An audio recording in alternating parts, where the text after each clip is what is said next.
Hi everyone, welcome back. So we're still working on limits, and today we're going to be looking at continuity. So on screen here at the very top, I have a definition for continuity that says a function f is continuous at a number a if the limit of f of x as x approaches a is equal to f of a. Now, that is the algebraic definition. The visual to that definition is the graph or the sketch that is on the left-hand side. So the very first sketch shows that the limit as x is approaching a for this function f of x is equal to f of a.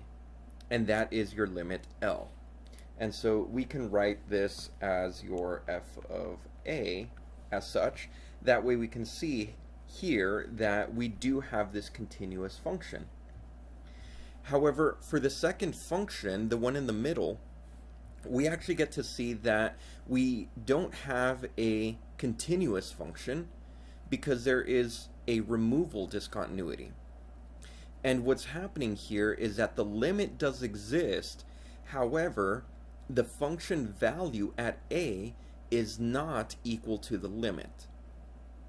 And again, this violates the definition that we started with, hence this function f of x is not continuous at the number a.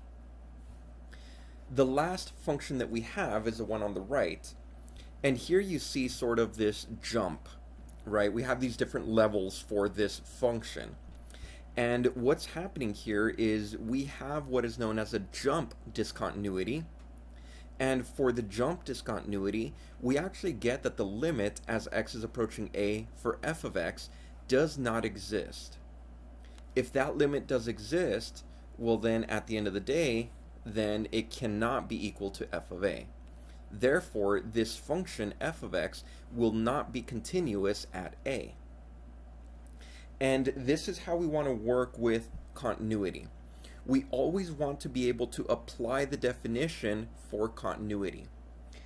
If we're looking to find where a function is continuous, or more specifically, if we're looking to find if the function is continuous at a given number. Now, you all will have some experience doing this when you do this in class.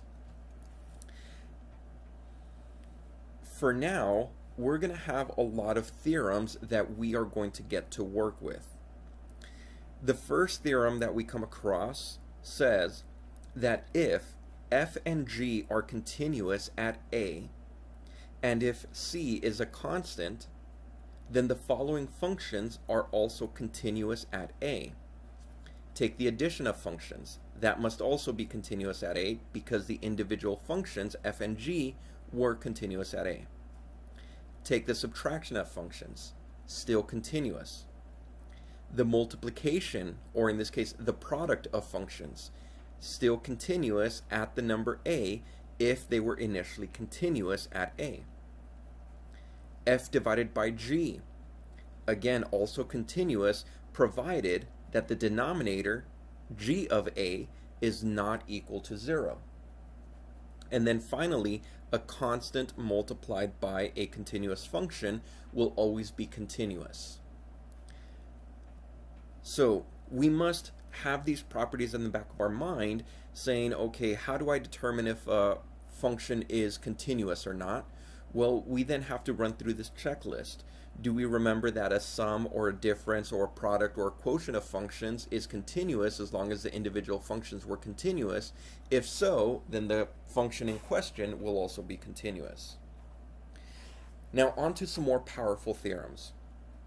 The next theorem says that any polynomial is continuous everywhere. That is, it's continuous on all real numbers. So again, any polynomial is continuous everywhere. We're going to keep that in our back pocket. There are going to be times that we need to justify why we know that a function is continuous. And if we're able to extract that it's a polynomial function, well then polynomials are continuous everywhere and our job is done. Part B to that theorem says that a rational function is also continuous. However, it's going to be continuous wherever it is defined. In other words, it must be continuous on its domain. And this is why we put such a big emphasis on domain when we're looking at functions back when we were taking algebra, trigonometry, pre-calculus, whatever that class may be. There was always questions to find domains of functions. And this is why we need to know where these functions are continuous. That way we can identify their domain, or vice versa. We need to know what the domain of the function is. That way we can identify where it's going to be continuous on. In this case, if it's a polynomial or a rational function, then we have it. The next theorem says that the following types of functions are continuous at every number in their domains. Polynomial functions. Yes, we knew that one from the previous theorem. Rational functions. We knew that from the previous theorem. However, now we have root functions. Anytime we take a root function, in other words, a cube root, a square root, a fourth root, all of those functions are going to be continuous on their domains. Trigonometric functions must be continuous on their domains. Sine, cosine, tangent. If you know, or if you remember, sine and cosine are continuous everywhere. However, tangent is not continuous everywhere, except tangent will be continuous on its domain, provided that the ratio of sine divided by cosine, the denominator, is not 0. All we need to do is restrict those domains, or find those restrictions, and we'll have our continuity intervals.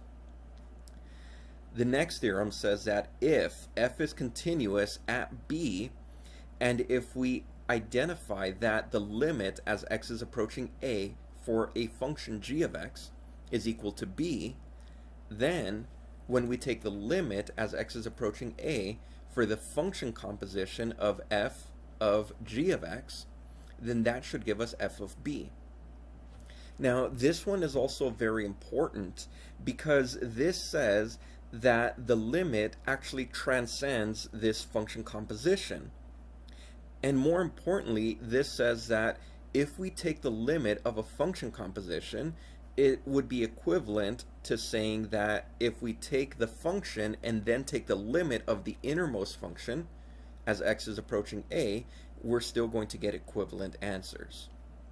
I like to keep this theorem front of mind as I move through different calculus courses. This one always comes up in every calculus course that I've taught. So just kind of keep that in mind.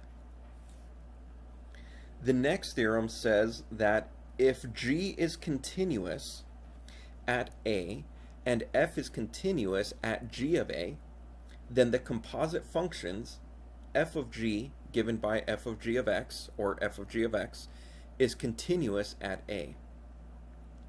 So again, that's also important because it says that if we have a continuous function at a, and then we take that evaluation, which we know will exist because of continuity, and then we compose that into the function f, well then that function f of g of x will also be continuous at the original point, or at the original value of x is equal to a. So again, function composition here is very beneficial for us because it allows us to look at the innermost functions, it allows us to look at the innermost function and identify continuity there, and then we can extract the continuity to the overall composition of functions. Now, the final theorem, the intermediate value theorem, or as I like to call it, the IVT. This says let f be continuous on a closed interval from a to b, and let n be any number between f of a and f of b, where f of a is not equal to f of b. So again, that's important. This says that if you look at the interval a and b, And if you substitute in the endpoints into the function f of a and f of b, then the outputs, in other words, the y values, must not be the same. I have that depicted on the first picture down at the bottom left side of your screen. If that's the case, then there exists a number c in the open interval from a to b. So again, open interval from a to b, there must exist a number c, such that when I take that number c and I evaluate it into my function, I will get some other number, call it n. This is an important theorem because not only does the function need to be continuous, but this actually provides a bigger insight into what we actually need for root finding. So on here in red, I also wrote that it is also beneficial to have n is equal to 0. And if n is equal to 0, using the exact same setup for this theorem, we actually get that we are able to find these roots or these x-intercepts of a function by using the intermediate value theorem. Or at least we get to say that there does or there will exist a root or a 0. So we might not be able to find it specifically, but we will be able to identify that there does exist a root for this function. The difference is that, or the most beneficial difference is, that if we treat n is equal to 0, then naturally f of a and f of b will be of opposite signs. Meaning at some point in time, this n is equal to 0 must cross the x-axis. And again, it doesn't matter which one is negative. F of b could be negative or f of a could be negative, as long as they are of opposite signs. That is what we're looking for. So now that we got all of these theorems listed, and we now have a big arsenal of tools in our tool bag, what we want to do now is we want to now find the intervals of the functions where there will be continuous on. So for part A, we want to find where each function is continuous. So what I'm going to do is I'm first going to identify why I can state that these functions will be continuous on the intervals that I'm finding. So looking at my numerator, I'm going to say x squared plus 1 is a polynomial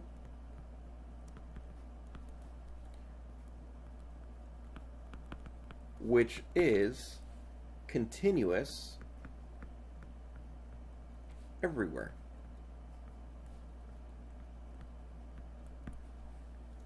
The denominator, 2x squared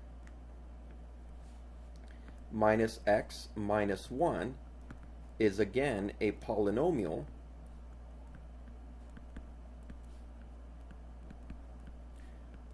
which is continuous everywhere. Now, we also know that once we have these two polynomials, if we take a rational function, then the rational function must be continuous on its domain. So f of x is a rational function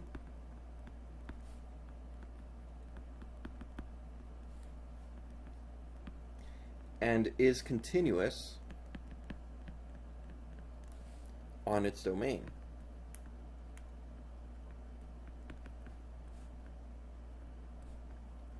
So what does this mean then? Well, we now need to find the domain, and that's where the denominator, this polynomial that's continuous everywhere, we now need to restrict that polynomial because it exists in the denominator.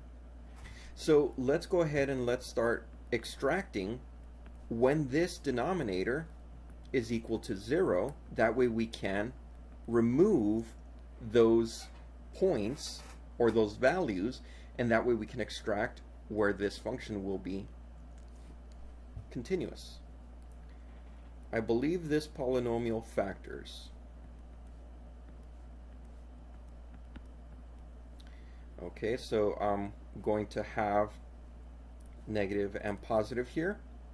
So 2x plus 1 and x minus 1, which will lead me to have x is equal to negative 1/2 or x is equal to 1. Therefore, f of x is continuous on its domain, which is the interval from negative infinity to negative 1/2 union negative 1/2 to 1 union 1 to infinity. So this is my interval in which f of x is continuous. And again, going through the whole process, we then have to go through and state, well, how do we know that this is continuous? Okay, so now that we have this, let's go to part B. So going to part B, again, I want to start extracting. So tangent of x is a trig function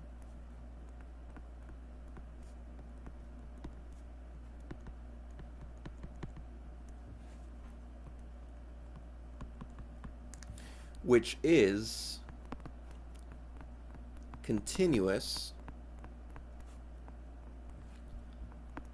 on its domain.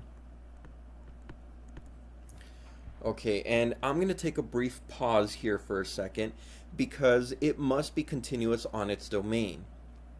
So really quickly, let's go through and let's identify what that domain of continuity is for tangent of x.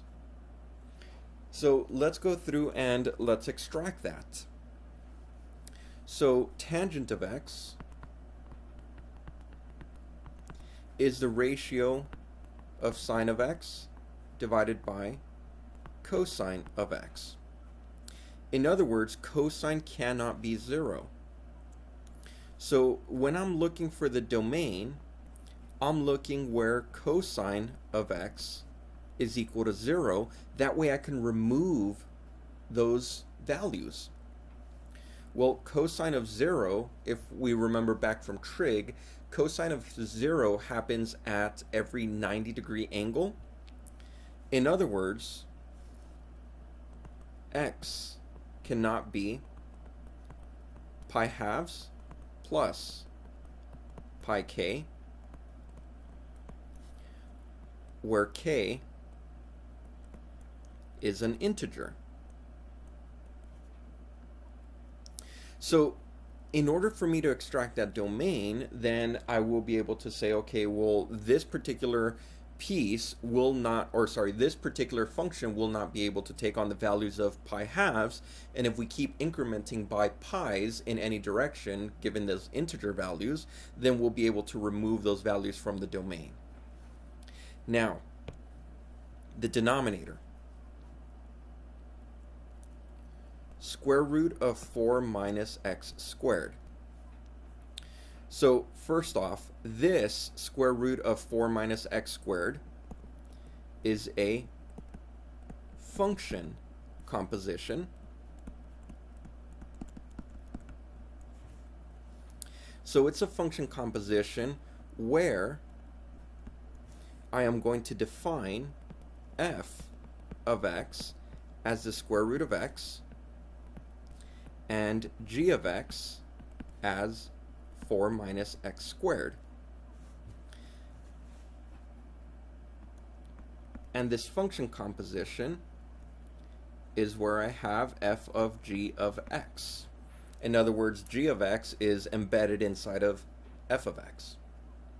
Now, if this is the case, again, I now need to extract, are these functions continuous? And more importantly, where are they continuous?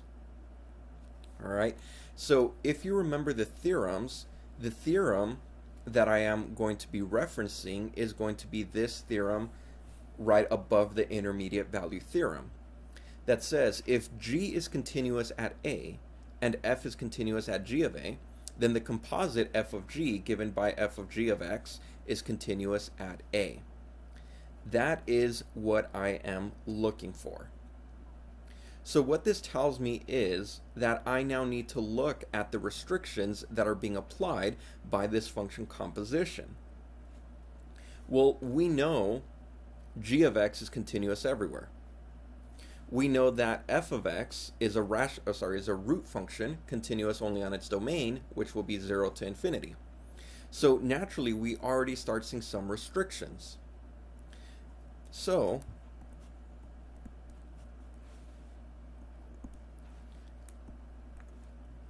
square root of 4 minus x squared is continuous on its domain. Now let's find its domain. Again, looking at 4 minus x squared, that's unbounded, no restrictions. However, once we perform the function composition, we do get a restriction. The restriction that we now get is that 4 minus x squared must be greater than 0. If this is the case, then I can factor using my difference of squares. And once we have this, we can test our interval from -2 to 2 by picking certain values within that interval and testing them on our inequality. If we pick 0, 4 minus 0 gets us 4, and 4 is greater than 0, which means the interval from -2 to 2 will work. Great. So that interval works. What about the interval on the left, from -infinity to -2? Well, we pick a value in that interval. Say we choose -4. Substitute -4 into the inequality. -4 squared is 16. 4 minus 16 will get us -12. -12 is not greater than 0, which means the leftmost interval does not work. Do the same thing for the rightmost interval. Pick 4, and you're going to see that, again, you get -12 by symmetry, and that interval does not work. Therefore, the domain for my function composition is the domain from -2 to 2, non-inclusive, again, non-inclusive of the endpoints. And the reason it's not inclusive is because this this function composition is in the denominator. So typically some of you might say, oh, well, it's a root function and we need equal to. You are correct, but since it's in the denominator, we exclude the values of -2 and 2. So the domain here for the function composition is from -2 to 2. Great. So now we're going to go through and we're going to piece all of this together for the big function h of x. So let's go through h of x. So h of x is continuous on its domain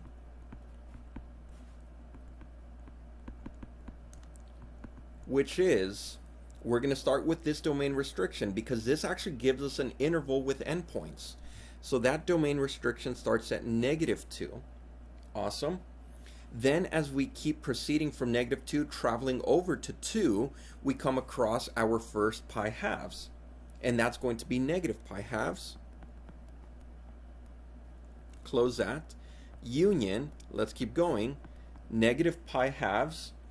What's the next value that we come across that is a restriction? Well, that's going to be the other pi half, the positive version here. Union pi halves all the way to 2.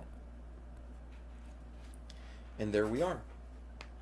This is where the function h of x is continuous. This is the interval of continuity.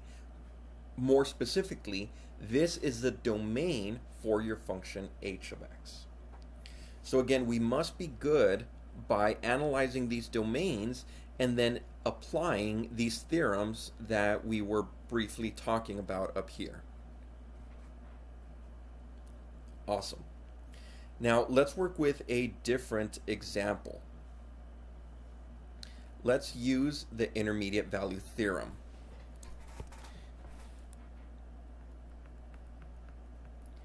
So what I want to do is we want to show that the equation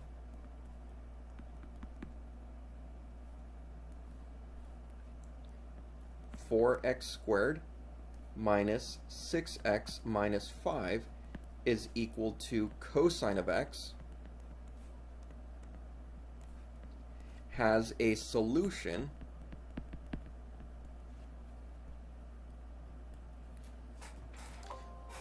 So here we go.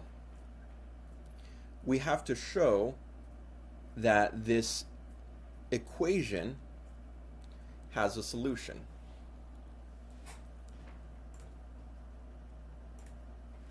All right.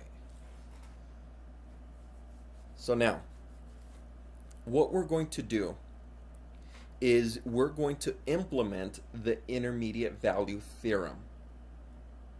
So let's go ahead and let's start figuring out how we're going to implement the intermediate value theorem, since we're not given a function here. We're actually given an equation.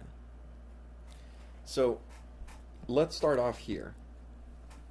So first, what I want to do is I want to take this equation, 4x squared minus 6x minus 5 minus cosine of x is equal to 0. So looking at what I just did, I subtracted cosine of x from both sides. Okay. Now I'm going to say let 4x squared minus 6x minus 5 minus cosine of x equal to f of x.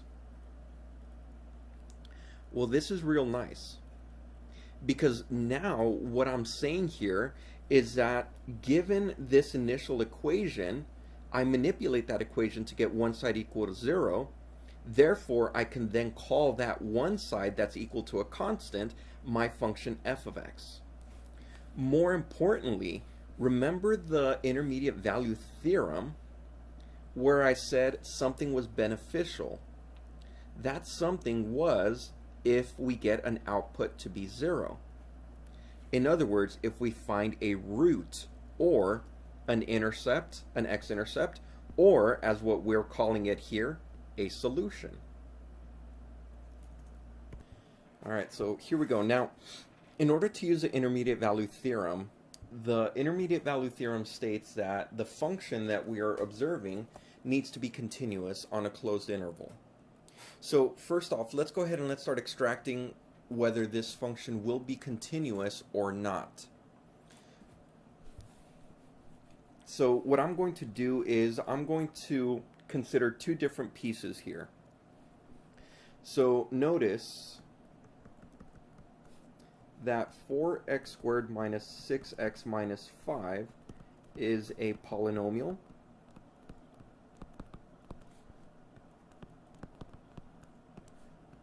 Which is continuous everywhere.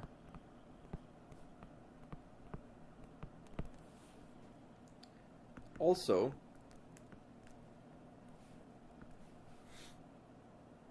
cosine of x is continuous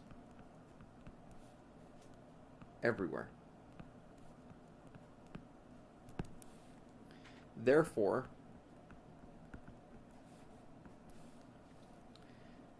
f of x is also continuous everywhere. Now, why is it also continuous everywhere? Well, that's going to be continuous everywhere because of one of my theorems. The one theorem that I am going to reference is one of the first theorems that we were looking at, where we had the difference of two continuous functions. And that's here at the top of your screen.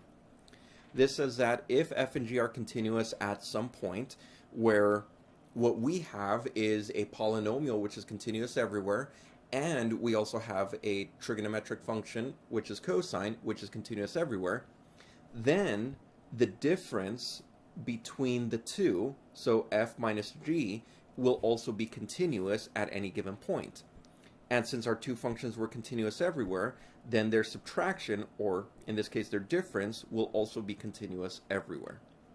So I think this is enough justification to say that this function will be continuous everywhere. So all we have to do now is select an interval. So let's put an interval on this specific function. So I'm going to say consider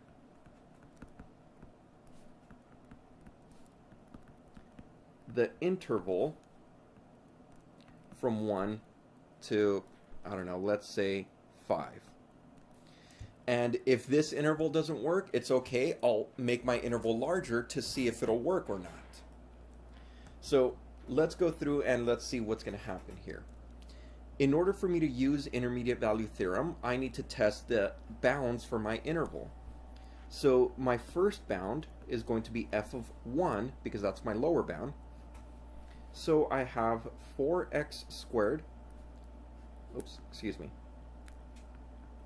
4 times 1 squared minus 6 times 1 minus 5 minus cosine at 1. And so if you go through and input this into your calculator, and I want to make sure that cosine on my calculator is in radian mode. So please make sure your calculator is in radian mode. I get an approximation of negative 7.54. Now, if my next evaluation for the endpoint is positive, then that's great, because now I get my outputs to have opposite signs. So this is going to be 4 times 5 squared minus, so 4 times 5 squared minus 6 times 5 minus 5 minus cosine at 5. So minus cosine at 5. In here, I get an approximation of 64.72. Notice they are of opposite signs.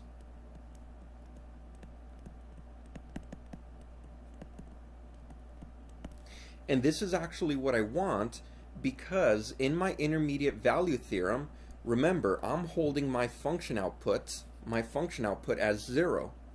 If I have the function output at 0, then all I have to do is test my endpoints to make sure that they're not equal to one another, which we just saw they weren't, and I want to make sure that they are of opposite signs. Since this function is continuous, since the evaluation of the endpoints now have opposite signs, I can now safely conclude that by the intermediate value theorem,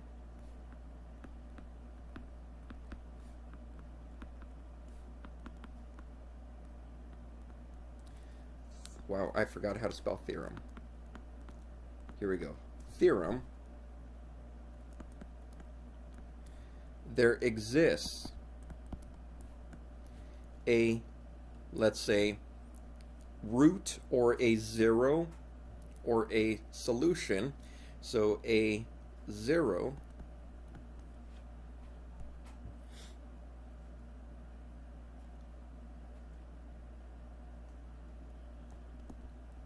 for f of x on the interval